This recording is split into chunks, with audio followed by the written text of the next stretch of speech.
Hello everybody, my name is Mike and welcome to the world's finest comic review. In this review, I'll be doing 5 comics from the same company of IDW.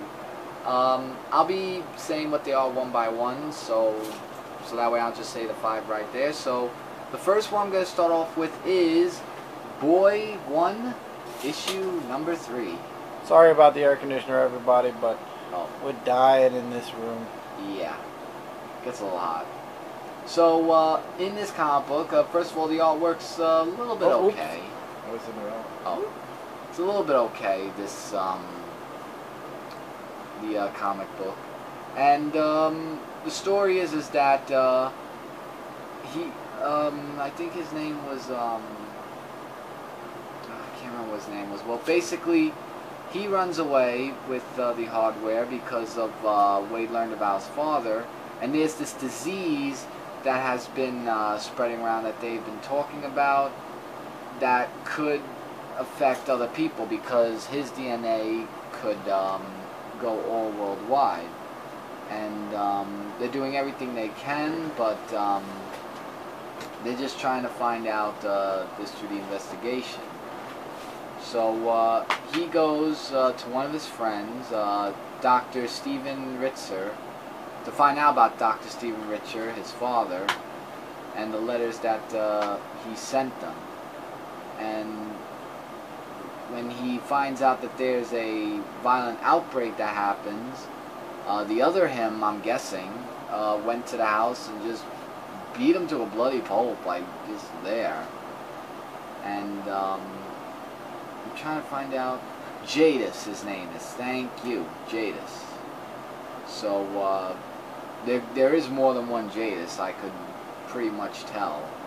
And as the issue continues, when he tries to sleep, the people who are looking for him took him in. And what he's looking for, you know, after he was taken in by that, he's looking for William Wu. And William Wu has all the information that he has about getting his family back and whatnot, and finding out more about his father, because they used to work together as doctors a long time ago. So as he's having a very troubled time finding out, you know, where he is and everything, you know, he's just going through so much, and he gets into a little bit of trouble with the thug who was a boss of a club of some type, and basically he found Kushin Lee, who was the other person he was looking for, and just said that, you know, he's valuable, just he's just someone, you just might as well throw him in with the fish. And then that was it there. How it's going to, you know, happen next, I am looking forward to reading about that. Alright, the next comic book I'll be reviewing from IDW is Atomic Robo, issue number 2. Atomic Robo, the artwork was a little bit okay. Like, it was 50-50. And I could just sum this up. Basically, they found the robot's head, and they want to see if the robot works, which it does. But it wants them to go to a certain place to find his body, or some sort, while the military is doing all this stuff about these weaponries that have been happening, and all other stuff. I mean, you could definitely read the book to find that out. And the robot finds out who escaped. People who I'm unfamiliar with, I obviously didn't read the other volume, so I don't know who they're talking about. Like, I was just dumbfounded saying, like, who's Jenkins? And why is it so important to the robot?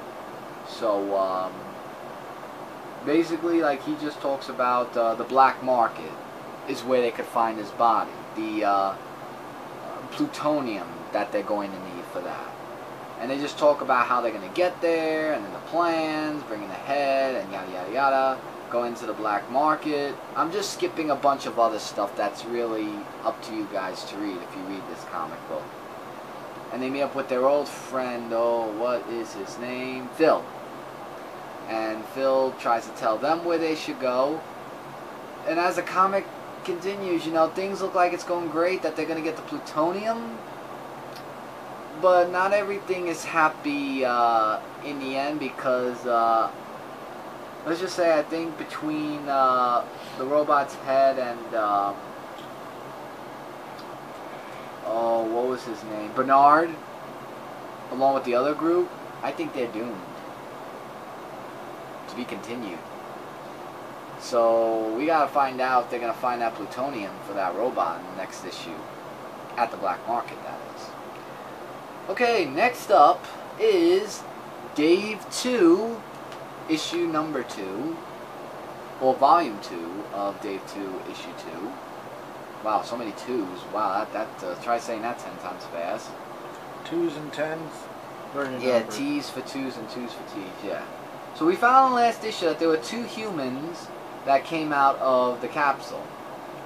This place was like, it was kind of weird, sort of, where the father and son, you know, the father's trying to figure out why the son hates him so much, and he's trying to impress Beth by getting a new makeover.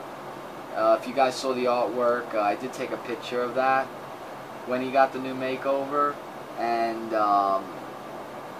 you know, his son is just acting like the whole F this, F that, and all that other thing, trying to... He's actually grounded, by the way, saying that he can't leave the house and just hang out with his friends, so if that makes any sense, okay. And he goes on a date with Beth while hearing that there's something that happened in the laboratory from the last issue, that he has to call it off and go see what it is.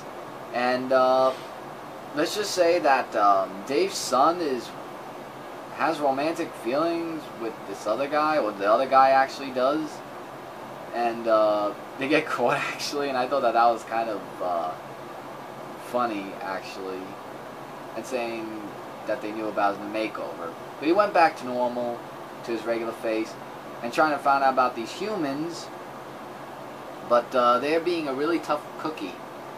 And it's to be continued in the next issue.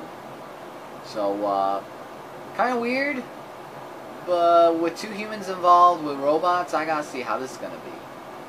But going on to something even what I've been looking forward to, this next book, Super Angry Birds, issue number 2. And I believe this is the last issue because I saw the end in the comic book. And in this comic book, it's could be the end of a story arc. It could be the end of the story arc. The artwork was really amazing, and it's basically the green pigs are trying to find profit, and the super angry birds are all over the city trying to, you know, be superheroes. But there was this thing where the green pigs were helping out this person, and the angry birds like saying they're being nice. So there's something strange about this. So as they're helping out the guy and everything, saying no hard feelings, here's some money, goodbye. Because the king pig's men are usually aggressive, but now they want to find out, you know, about like what happened because there's something wrong. And then the super angry birds, they do something to the green pigs, finding out information, which leads them to being wanted, because the news sees them as that. And what they're trying to find out is that these eggs that were on reserve were fake, because the green pigs are looking to make profit off of the real eggs. So they're trying to find out where the real eggs are being kept. And they do find out from the green pigs, and one of them, who actually helps them out, gets them to lose them. And as the issue continues on, Chaser finds them, and then it ends off where the green pig says, well then you just start a war for real. So it can't be the end if you're saying that there's a war that's starting. So I'm looking forward to seeing if there's going to be a next story arc, because you can't leave it off at that. But a really great superhero book. Alright, this last book, Sherlock issue number 3. What do you call it? The 70% the 70% solution. solution. I am done. Done with the book. First of all, the artwork was okay. You know what? Without even looking at this, I could just tell you what happened. They met up with Sigmund Freud at the end. He basically wants to help Sherlock get off this drug addiction thing by doing a whole hypnotizing thing. And at first it gets a little rough, but then he's like saying why he took this. And one of his friends says it's because of boredom. So Sigmund Freud does this whole thing of, oh, hypnotize, you'll not take drugs anymore, or stuff like that. And then they do all these other stuff to make him forget about it. And Sherlock Holmes, he forgets about doing drugs by weaning off of it a little bit. And they go to these places like tennis matches, the opera, and the whole thing of Sigmund Freud and this and that. And I just don't. I don't know if it's to be concluded or anything, because no, I don't know, but I'm done with this issue. I mean, you bring, alright, Sigmund Freud was a good role model for Sherlock Holmes, but you get into the whole hypnotizing thing, and then there's a long big dialogues of everything, and it was boring. I didn't really feel for this book, so after this, I really don't think I'm going to come back for the next issue, but that was my worst comic book of the week. And with that, guys, with a breadth of that was 5 IDW reviews of the world's finest comic review. Excuse me. Please comment your feedback on these books. Links are in the description below. Check them out. And until next time, everybody, I'm Mike from the world's finest comic review, and I'll see you guys in another video. See you all there.